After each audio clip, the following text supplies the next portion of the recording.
Hi friends, welcome to my YouTube channel Jakkula JV TV. ఈ రోజున మన దేశంలోకి ఒక విష సంస్కృతి వచ్చింది. చదువుకున్న మేధావులు దగ్గర నుంచి ప్రతి ఒక్కరూ ఒక విష సంస్కృతి అలవాటు పడ్డారు. మొబైల్ చేతిలోకి వచ్చిన దగ్గర నుంచి ఆన్లైన్ షాపింగ్ అనే మోజులో పడి మనకి ఏ వస్తువు కావాలన్నా చిన్న వస్తువు దగ్గర నుంచి పెద్ద వస్తువు దాకా ఆన్లైన్లోనే షాపింగ్ చేస్తూ మన భారతదేశాన్ని, మన రాష్ట్రంలో ఉన్న ప్రజల్ని, మన ఇరుగు పొరుగు బంధువుల్ని, మిత్రుల్ని నష్టాల ఊబిలోకి నెడుతున్నాం. ఎందుకంటున్నానంటే ఈ మాట, ఆన్లైన్ షాపింగ్ వల్ల జరిగే నష్టాలు ఒకసారి మీరు గమనిస్తే, మనం చేసే ప్రతి ఆన్లైన్ కొనుగోలు మీద వస్తున్నటువంటి లాభాలు విదేశీ మార్గద్రవ్యంగా విదేశాలకు తరలిపోతున్నాయి. మీరు ఒకసారి గమనించండి, ఆన్లైన్ షాపింగ్ చేసిన ప్రతి రూపాయ విదేశాలకు తరలిపోతుంది. మన డబ్బు, మన కష్టార్జితం. వాళ్ళ లాభాల రూపాన్ని దండుకుంటున్నారు. నువ్వు ఏ ప్రోడక్ట్ కొన్నా వ్యాపారస్తుడు అనేవాడు లాభం తీసుకుంటాడు ఖచ్చితంగా. మాది మన రాష్ట్రంలో ఉన్నా సరే, మన పక్క రాష్ట్రంలో ఉన్నా సరే, మన పక్క దేశంలో ఉన్నా సరే. కానీ మనం ఆన్లైన్ షాపింగ్ చేయటం మూలాన అది విదేశాలకు వెళ్తూ ఉంది తప్పితే మన దేశంలో ఉంటున్నాం. కానీ అదే నువ్వు ఆన్లైన్ షాపింగ్ మానేసి మన రాష్ట్రంలోనే, మన దేశంలోనే ఇంటి పక్కన కొనుగోలు చేసినప్పుడు అది ఖచ్చితంగా నీకు మరలా ఉపయోగపడుతుంది, తిరిగి మరలా ఉపయోగపడుతుంది. ఏ విధంగా అంటే, ఈ రోజున మనం చిన్న వర్తకుల్ని ఆన్లైన్ షాపింగ్ అలవాటు పడి వాటి మోజులో పడి చిన్న వర్తకుల్ని, మన బంధువులు కావచ్చు, మన మిత్రులు కావచ్చు, మన కుటుంబ సభ్యులు కావచ్చు, మన ఇరుగు పొరుగు వారు కావచ్చు, వాళ్ళని ప్రోత్సహించకుండా మానేసి వాళ్ళని నష్టాల ఊబిలోకి నెడుతున్నాం.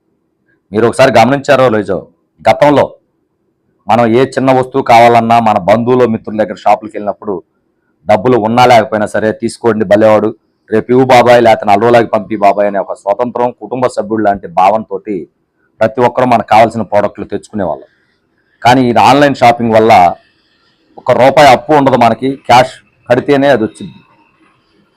మనకి నిత్యం అప్పిచ్చి, నాణ్యమైన సరుకిచ్చి, మనకి నిత్యం చేదోడు వదోడుగా ఉండేటటువంటి మన కుటుంబ సభ్యులు లాంటి వర్తకుల్ని ఈ రోజున మనం నాశనం చేస్తూ, ఎవడో ముక్కు మొహం తెలియని వ్యక్తిని మనం కోటీశ్వరులను చేస్తున్నాం. ఇది చాలా ఆలోచించాల్సిన విషయం. మరొకటి ఏంటంటే, మొన్న విజయవాడ వరదలప్పుడు చూసాం. మీరు గమనించారో లేదో, విజయవాడ వరదలప్పుడు లోకల్గా ఉన్నటువంటి మన దేశంలో కానీ, మన రాష్ట్రంలో కానీ ఉన్నటువంటి వ్యాపారస్తులు, రాజకీయ నాయకులు, పేద ప్రజలు మాత్రమే అక్కడ వరద బాధితులకి సహాయ సహకారాలు అందించారు తప్పితే, మీరు ఈ ఆన్లైన్ షాపింగ్ ద్వారా ఏదైతే కోట్లాది రూపాయల ప్రజాధనాన్ని విదేశాలకు తరలించారో కొన్ని కంపెనీలు ఉన్నాయి చూడండి, ఆన్లైన్ షాపింగ్ కంపెనీలు. వాళ్ళు ఎవరైనా సరే ఎక్కడైనా ₹1 ఖర్చు పెట్టారా? ఇన్ని కోట్ల టర్నోవర్ చేసే వాళ్ళు ఎక్కడైనా విజయవాడ వరద బాధితులకి వాళ్ళ పబ్లిసిటీ చేసుకుంటూ అంత పులిహార పొట్లం కానీ, అన్ని నీళ్లు కానీ ఇచ్చారా? ఒకసారి మీరు ఆలోచించండి. అదే మన వర్తకులను మనం గౌరవించుకుంటే వాళ్ళు ఖచ్చితంగా వారు సంపాదించిన ప్రతి రూపాయలో కనీసం 5 పైసలు మళ్ళీ మన కోసం ఖర్చు పెడతారు. మరలా ఇలాంటి విపత్తు వచ్చినప్పుడు పర్లేదు, నీకు చేమూదులు వచ్చినప్పుడు, లేకపోతే నీకు ఇబ్బంది లేనప్పుడే తిరిగి మాకు ఇద్దులే కానీ ప్రస్తుతానికి తీసుకెళ్లి నీ కుటుంబాన్ని గడుపుకొని చెప్పేసి అరువిస్తారు. ఈ ఆన్లైన్ వర్తకులు నీకు ఇస్తారా? ఈ రోజున మీరు వెళ్ళి చూడండి విజయవాడలో ఉన్న కుటుంబాల పరిస్థితి. ఎవరైనా సరే ఆన్లైన్ షాపింగ్ చేసినోడు ఒక్కడైనా వచ్చి వాడిని పలకరించారని చూడమనండి. ఆన్లైన్తో సంబంధం లేకుండా నువ్వు వ్యాపారం వాళ్ళ దగ్గర చేసినా చేయకపోయినా స్థానికంగా అక్కడ ఉన్నటువంటి వర్తకులు చాలామంది వాళ్ళకి సహాయ సహకారాలు అందించారు, అందిస్తూనే ఉన్నారు. ఆలోచించండి, ప్రజలందరూ ఆలోచించండి. ఆన్లైన్ షాపింగ్ మోజులో పడి మన దేశాన్ని, మన ప్రజల్ని మనమే అప్పులు ఊపిలోకి నెడుతున్నాం. ఈ రోజున చక్కగా మనకు అప్పిచ్చి చక్కగా మన అవసరాలు తీర్చినటువంటి వ్యాపారస్తులు వ్యాపారాలు కోల్పోయి ఆన్లైన్ షాపింగ్ వాటిలో ఎంప్లాయీస్గా చేరి పాపం మనకి సరుకులు రవాణా చేసే కొరియర్ బాయ్స్గా తయారవ్వాల్సిన పరిస్థితి. వ్యాపారస్తులుగా మన కుటుంబ సభ్యుల్ని మనం ప్రోత్సహించుకుందామా? కొరియర్ బాయ్స్గా చేసేసి మన కుటుంబ సభ్యుల్ని మనం అగౌరవపరుచుకుందామా? ఒకసారి మీరే ఆలోచించండి.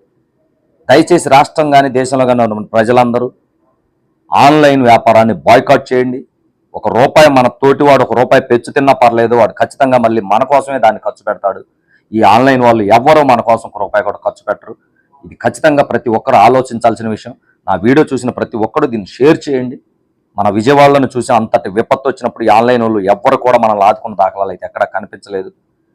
ఒక విపత్తు గురించి మనం గనక పాఠాలు నేర్చుకోలేకపోతే తీవ్రమైన సంక్షోభంలోకి వెళ్ళే ప్రమాదం ఉంటుంది. ఇప్పటికైనా మన దేశంలో ఉన్న ప్రతి ఒక్కరూ ఆన్లైన్ షాపింగ్ని బాయ్కాట్ చేసి మీకు దగ్గరలో ఉన్నటువంటి వర్తకుల దగ్గర కొనుగోలు చేయండి, వాళ్ళని గౌరవించండి, వాళ్ళ వ్యాపారాన్ని అభివృద్ధి చేయండి. వాళ్ళ ద్వారా మనం గౌరవాన్ని పొందుదాం.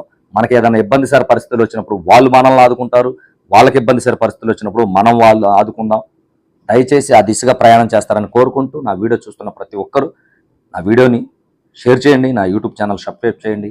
జై జవాన్, జై కిసాన్, జై హింద్.